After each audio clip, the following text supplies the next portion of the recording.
Om Agyantimirandasya Gunangana Shalakaya Aksuliminitam Jena Tasmai Sigurave Namaha Shri Chaitanya Mano Vishnam Shtapitam Jena Bhutale Swayam Rupakadamayam Dadanti Svapadantikam Jai Shri Krishna Chaitanya Prabhu Nityananda Shri Advaita Gadadhar Shivasadi Gaura Bhaktivinoda Hare Krishna Krishna Krishna Hare Hare. One time I heard Govinda Maharaj say he would never speak in front of Giriraj Swami. So I also feel very uncomfortable speaking in front of Jayadvaita Swami, who's one of my revered speakers on the Grantha Srimad Bhagavatam. I listen to him regularly, but with his grace, I'll say a few words. Of course, the relationship between a godbrother and another godbrother is different than the relationship between the spiritual master and the disciple. But we shouldn't, in one sense, consider anything less important. Narottam Das Thakur has informed us in his songs, Hari, Guru, Vaishnava. The association and service to such personalities, the combination of Hari, Guru, and Vaishnava, seva to those august personalities is essential to our progress and our perfection in Krishna consciousness. Just as we depend wholly and solely upon the spiritual master to understand the glories of Krishna, we also depend upon the association of God brothers and God sisters to realize the glories of our spiritual master. So in my relationship with His Holiness Bhakti Govinda Maharaj, I'm very indebted. So many, not just years, but decades, almost 50 decades of serving Srila Prabhupada together in his association and in the association of other illustrious God brothers and God sisters. We have gained some appreciation for the glories of our spiritual master, Srila Prabhupada. Therefore, we can understand that friendship in Krishna consciousness is so important. By nature, as spirit souls, we're social beings. Prabhupada said one time, you never see a picture of Krishna alone. He's always with some associate or associates, some devotees. That's the nature of bhakti, of love, in the spiritual world. The Lord is always with his devotees engaged in transcendental loving relationships. So in the material world, when we come to this world, it's a perverted reflection, but we remain social animals, you could say. We require association with other persons. We hardly ever want to be alone. Just sometimes to get away from things we may be alone, but generally like to be with other people. But this world is such a nasty place that when we develop so-called friendships in this world, it's very degrading. We search out love, we search out friendship, but because the nature of that friendship is we're trying to enjoy mundane things, sensual things. Nowadays in Kali Yuga, it's really the only opportunities you have are sinful things to do together. And you do those things together and you think, well, this is my best friend because we like the same music, the same cars, the same type of girls, and the same type of non-mentionable food, and you're with your friend, you go to hell. So what kind of friend is that? I was in America a couple of years ago and driving somewhere, I fell asleep, and the driver was one of those drivers that follows really closely other cars. It made me nervous. Came up behind the car and opened my eyes and I saw the bumper sticker. It said, "Real friends don't let their friends eat meat." That's almost a Krishna conscious bumper sticker. Real friends don't let their friends eat meat. So it's very frustrating, and as a result of all those frustrating relationships, looking for love in various ways in the material world, then we somehow cause this mercy. We come to Krishna consciousness and we have the most worshipable person in our life, the Supreme Personality of Godhead.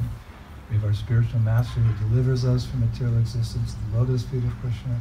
And we have the support as we advance from Shraddha to Prema with friends, with God brothers and God sisters and nieces and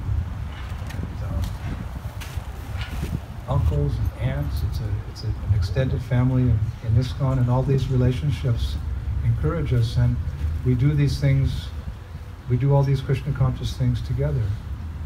And there's a saying, a friend in need is a friend indeed. So certainly if we're just beginning the process of Krishna consciousness and we need friends to inspire us sometimes to chastise us, who's going to tell us we're doing something wrong except someone who's a real friend? And on so many occasions, Govinda Maharaj has chastised me, corrected me, guided me. There's few people in your life that you can really accept their chastisement because you know it's a chastisement of love. Many times in the material world when someone chastises you, it's out of envy or jealousy or anger or whatever. But a loving relationship, when you chastise someone, it's really to bring them up to your standard of Krishna consciousness. Prabhupada said the duty of a first-class man is to make a fifth-class man also a first-class man. So as we advance on the path of Krishna consciousness, because the process works, it definitely works from whatever stage one comes to Krishna consciousness, it always works. And friendship means that generally we're on pretty much the same level of Krishna consciousness. So it's a wonderful adventure to have a friend in Krishna consciousness. That as you chant Hare Krishna, as you associate with devotees, as you take prasadam, as you render your service to the spiritual master, all the wonders of Krishna consciousness become revealed to you. There's so many wonderful things awaiting us on the path of Krishna consciousness. We should never lose hope or become despondent or whatever. The whole spiritual will will be revealed to us one day by the mercy of Srila Prabhupada. So with the God Brother, you're walking along that path, and you know you may trip up a little bit, and there's a friend to pick you up. And then you discover something wonderful together, and you share that realization. That's so nice to have someone to share that realization with, and we do that in the very simple activities of Krishna consciousness. Sitting together and hearing the glories of the Srimad Bhagavatam and looking at each other and say, yeah, I got that realization too. Yeah, I just got, yeah. You're driving somewhere and you have some realization about the glories of another devotee or something that you read, and it makes it that much more real and authorized when someone that's the same level of Krishna consciousness shares that with you. You need that. And then again, when you slip up a little bit, there's someone to remind you, hey, you're making a big show, but I know your heart. Thank you. That's the real friend, because we need these obstacles to be removed from the heart so that we can develop pure love for the Lord. So, just as I'm dependent on my spiritual master to progress in Krishna consciousness, I'm dependent upon the association with my God brothers and my God sisters. We have different relationships with them, but I would say that Bhakti Govinda Maharaj, he's my bosom buddy. That's an old English term, a bosom buddy. And again, I'll just repeat it because, well, spiritual things can be repeated. We went to visit one sadhu, and that sadhu looked at Maharaj. He said to me, he's already delivered. I said, oh, really? What about me? Well, I thought if I just follow in his footsteps and do kirtan with him, enjoy the Bhagavatam with him, and go on adventures with him, and sometimes get his cooking, which is especially. Then another sadhu was sitting there chanting, old sadhu. He started crying. He looked at us and he said, these two devotees, they've been together serving their spiritual master for many, many lifetimes together. Oh, my deliverance is assured. Charya Vaishnava Seva. Who's ever been delivered by without the mercy of a Vaishnava? So I'm very grateful to Srila Prabhupada to have a friend like Govinda Maharaj and I. We've been through many things together, many wonderful experiences. We go way, way, way back, and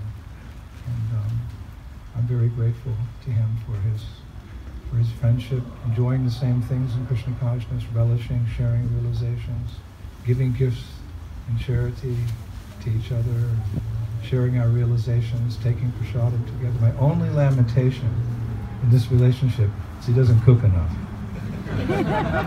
Because as we've heard, he has many attributes. He has a Gandharva-like voice. Whenever he opens his mouth and sings, because of the purity of the heart, it melts the audience. He's a very good speaker. He's a natural speaker. And he's humorous. You know, humor is the best medicine. Life can be a bit tough, even in Krishna consciousness, we struggle, but he's always got some joke to crack that's just like, really, you said that? But he can get away with it because he's Govinda Maharaj. And I really just appreciate that humor, and I look forward to many, many years. Maharaj is pretty tough. You know, I predict to live well into his 90s, maybe his 100s.